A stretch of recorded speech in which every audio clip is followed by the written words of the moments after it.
हम हैं इस वक्त उज्जैन में और हमारे टेलीविजन में मैं कहूँगा कि माइथोलॉजी को उन्होंने बहुत ही अलग रूप दिया है। मेरे साथ सिद्धार्थ कुमार तिवारी, और जब भी आता है माइथोलॉजी को इन्होंने एक मैं कहूँगा पितामह है माइथोलॉजिकल शोज को। एक जो फिनेस, जो रिस्पेक्ट, जो क्रिएशन इनका है। तो सिद्धार्थ, एक बार फिर से उज्जैन की बार मूवी पे एक और शो आप लेकर आ रहे हैं, वीर हनुमान। तो हनुमान जी की कहानी पूरी विश्व जानता है, लेकिन आप जब लाते हैं वो दुनिया को अलग। आज मुझे मतलब राधा कृष्ण के लोग बताते हैं कि हमें राधा कृष्ण के बारे में पता चली, तो आई एम श्योर वीर हनुमान में कुछ ना कुछ गूढ़ बातें होंगी जो आपने जरूर पेश करने की आपने इस शो में कोशिश की है। तो क्या है वो गूढ़ बातें जो हमेशा आपकी खासियत है जब स्वास्तिक आता है? तो एक we know that we got to learn something more than the ordinary everybody knows. Ji ji, I think it's a blessing to be able to tell इस तरह की कहानियाँ, हनुमान जी की कहानी या श्रीमद् रामायण, महाभारत, राधा कृष्ण। मुझे लगता है ये कहानियाँ ऐसी नहीं है जो मैं आज सुबह सोचता हूँ तो हम लोग कल बनाएंगे और कर लेते हैं।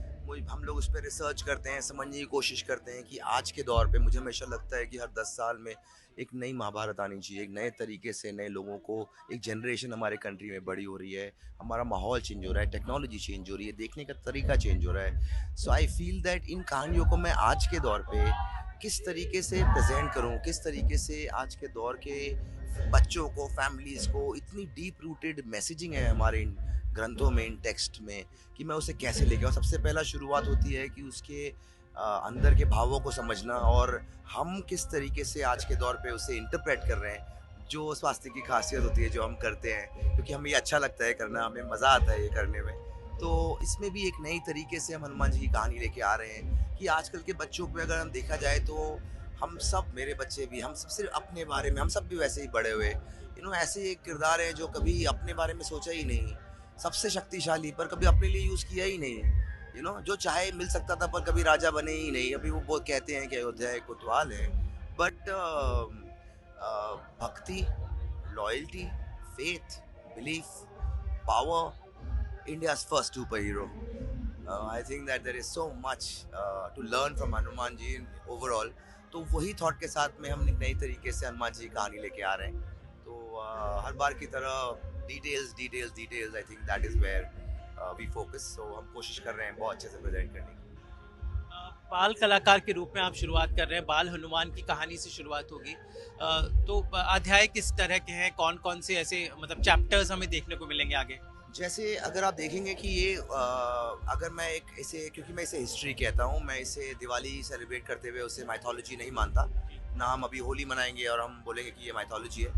आज के दौर पे हम अयोध्या मानते हैं तो किष्किंधा भी होगा, और अगर किष्किंधा होगा तो वो वानरों की दुनिया होगी। वानरों की दुनिया होगी। जब राक्षसों की दुनिया लंका में थी तो मतलब मनुष्य, वानर और इंसान एक टाइम पे धरती पे रहते थे साथ में, और उनके बीच का एक पूरी, जो अगर आप रामायण देखेंगे तो किस तरह वानरों की दुनिया अलग, राक्षसों की अलग, इंसानों की अलग। तो कैसे एक रुद्र अवतार जिसे हम कहते हैं हनुमान जी का होता है, और वो इसलिए कि भक्ति के इतने बड़े मिसाल बनते हैं श्री राम के लिए। बट उस समय पे किष्किंधा की दुनिया क्या थी, उनकी आपसी पॉलिटिक्स क्या थी, उनकी सोच ऐसी क्या थी जिसके कारण श्री राम को छुप के मारना पड़ा बाली को। बाली ने ऐसा क्या किया था, और क्यों? Than just a fairy tale, if you look at the history, उसमें बहुत सारे इमोशन मिलेंगे हमको, उसमें बहुत सारी सीख मिलेंगी हमको, कि जहाँ जामवंत भी थे, एक भालू हैं जो बात करते हैं, जो मूव करते हैं। तो एक फैंटेसीइश वर्ल्ड है, पर कहीं ना कहीं अगर आप उसके भाव में जाएंगे तो वो ब्रह्मा जी के बेटे थे तो उनके पास एक विजडम है। So I feel that our history has so much more than what we have been able to show so far, and I feel going forward now with digital coming in, now with shorter formats coming in, बहुत सारे opportunities हैं कि हम नए तरीके से इन कहानियों को प्रेजेंट कर पाए। तो हमारी जर्नी आगे भी यही है यहाँ से। आई थिंक 18 साल हो गए हैं, मुझे याद है पहला शो माता की चौकी, अगले जन्म हुए बेटा अंबरधारा, अगले जन्म हुए बेटा की जो। तो how has been the journey of Swastik? It's been such a blessing Amit, I can't tell you, because I never thought कि मैं कभी कोई महाभारत जैसी कहानी कह पाऊंगा। महाभारत के बाद मुझे लगा कि ये दुनिया इतनी डीप है, क्योंकि अभी बचपन से हम भी पढ़े नहीं थे, हमारे पापा जैसे बोलते थे हम लोग करते थे, जितनी कहानियां घर में सुनी, घर में जो हुआ।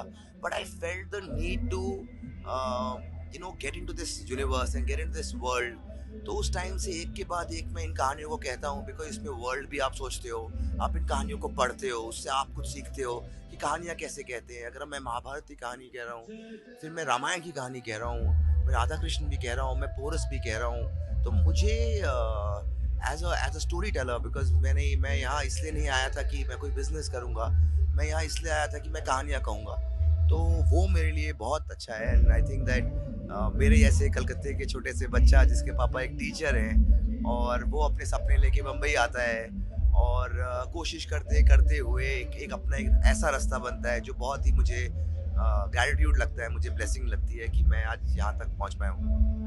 ये कहते हैं हमारे एसकेटी, हमें प्यार से एसकेटी बुलाते हैं, सिद्धार्थ कुमार तिवारी इसी तरह बनाते रहे, बिकॉज हमारे आज की जनरेशन जेनजी को ज़रूरत है वो जानने की। ये बस मेरा आखिरी सवाल था कि जेनजी को कितना ज़रूरी है ये चीज़ें पढ़ाना, कितने भी आगे बढ़ जाए लेकिन हम पीछे मुड़ के हमें अपने देखना है जो हमारे संस्कारों को, एंड आई थिंक वो आप कर रहे हैं। बहुत वैलिड है। देखिए क्या है कि ये जो जिस तरह से मैं यहाँ पे टेलीविजन वाले फॉर्मेट में कहानियाँ कह रहा हूँ, और ये जो जेन जी और जो मिलेनियल्स एंड जो आ रहे हैं, इनके लिए हमें इन कहानियों को एक अलग तरीके से प्रेजेंट करना पड़ेगा, एक शॉर्टर फॉर्मेट में प्रेजेंट करना पड़ेगा। It should be more objective than it being subjective.